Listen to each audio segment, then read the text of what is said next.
Hi everybody, again back. Right, the components.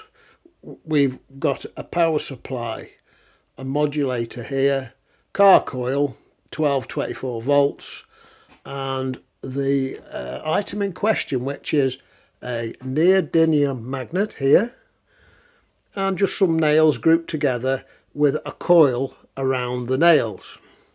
So it's so simple, it's unbelievable. So I'll go through the components so you can clearly see them.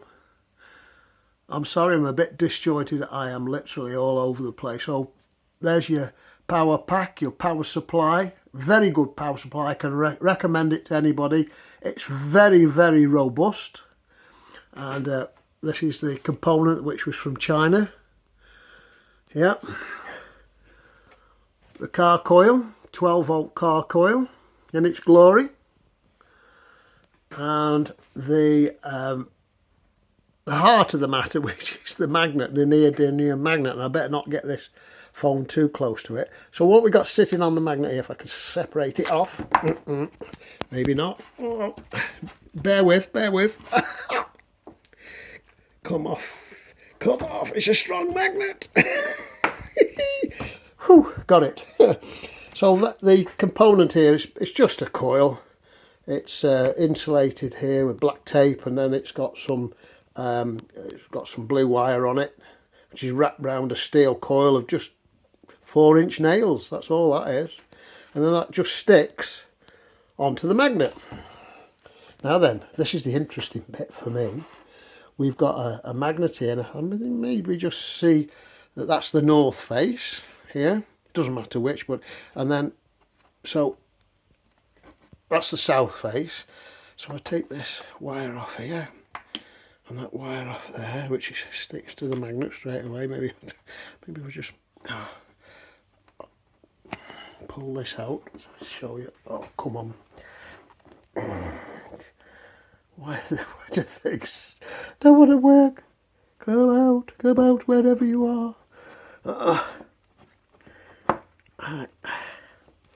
I'm going to have to put this phone down, I think, but I'll try.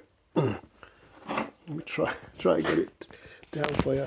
Set the phone up so you can see what's going on. Maybe, baby. No, it's just not allowing me to do that. If I put it there, maybe it will. As you can see, it's totally unrehearsed, all this. Can you see the magnet? Yeah, there's the magnet. So what we've got here with the magnet, come on.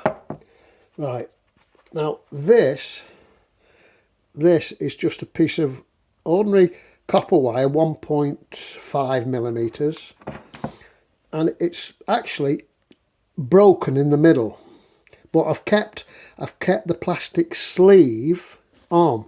So it's, if I pull this here now, maybe. Do you know what? It never works when you want it to work in front of the camera. So this here, there you go.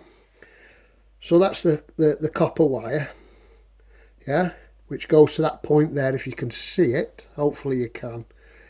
All right, and there's a gap. So the gap is between the other copper wire, which I'll pull out for you now, hopefully. There you go. So that's just a piece of plastic now, isn't it? Plastic tubing. And one wire, 2 wires, and they just virtually space out like that, and the spark jumps in between, but it's covered with this plastic sheathing. Okay. Right. And the magnet itself is just an ordinary neodymium magnet, which will of course have a centre point, which you see there's a hole drilled through it there. I wonder if you can see through it. Maybe you can. You should be able to see through it. Yeah, there you go. So there's a hole right through a neodymium magnet, right in the heart of the magnet. So it's right through the Bloch Wall, and that's where I put the spark at different frequencies. So You know, that's my efforts, and that's where I'm generating the voltage from, by vibrating only the Bloch Wall, the heart of the magnet. So that's it. So as you can see, very simple setup. Modulator, power supply, modulator, car coil, neodymium magnet, and some little bits of copper wire which go into the magnet, there, and form a spark gap, an insulated spark gap in the middle of the magnet. And that's it. It's very, very simple, folks, for you to repeat, to reproduce. And of course the coil here, which is just nails wrapped around with a little bit of insulation tape, and then there's a white masking tape around it to hold it together. And this, again, 1.5 solid copper wire. That's it. That's where I'm at the moment. I'm finding it very difficult to do stuff. I can't concentrate. But it's all about vibrating the Bloch Wall. And just as a matter of notes, if you can imagine this coil here, on, say, shall we say, the north face of the magnet, and this coil, another one, on the south face of the magnet. All right, and once you vibrate it, you're going to get like a vibration at whatever frequencies you determine. And really speaking, you should be able to pull as much power off that as you want, because you're emulating a power supply that's in the mains electric, 240 volts AC.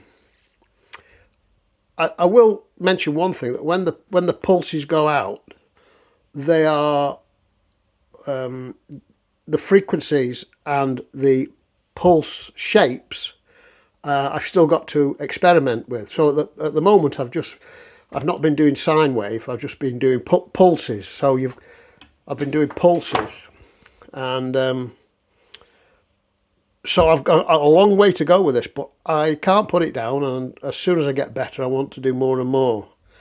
So anybody that likes my channel, you're welcome to ask questions, you're welcome to replicate it. It really is very, very simple. The hardest thing that I found to do was to drill through this neodymium magnet.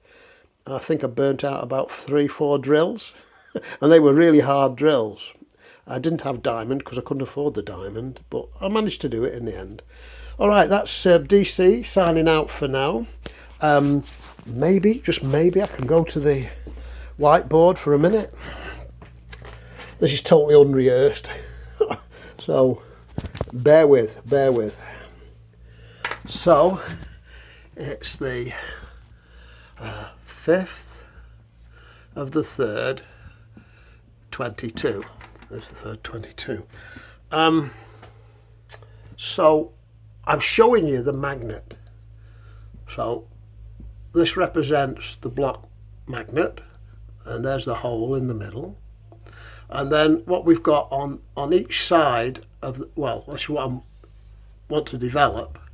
Each side of the magnet is that coil, that little coil I showed you. So chum, chum, chum, chum, chum, chum, and a wire coming out, and chum, chum, chum, chum, chum, chum, and a wire coming out there somewhere, bump. Right, so we've got the Bloch Wall in the middle, which we vibrate. You've got the steel nails running through here in the centre, a group of them, the steel nails here in the centre. And what I have done is I have insulated this here, whether it wants an insulation or not. There's an insulation pad at that point and an insulation pad at that point. So the idea is that we vibrate or pump energy like this through the vibration of the Bloch Wall. And then we get outputs at here and here. Now that's where I'm measuring.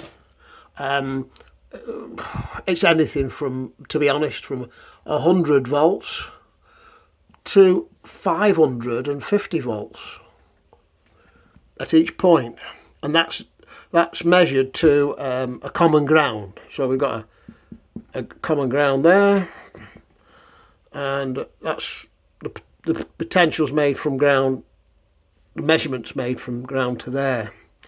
I also want to measure from this point here and that point there. I've not measured that yet for potential there to there, to see if I've got any potential there,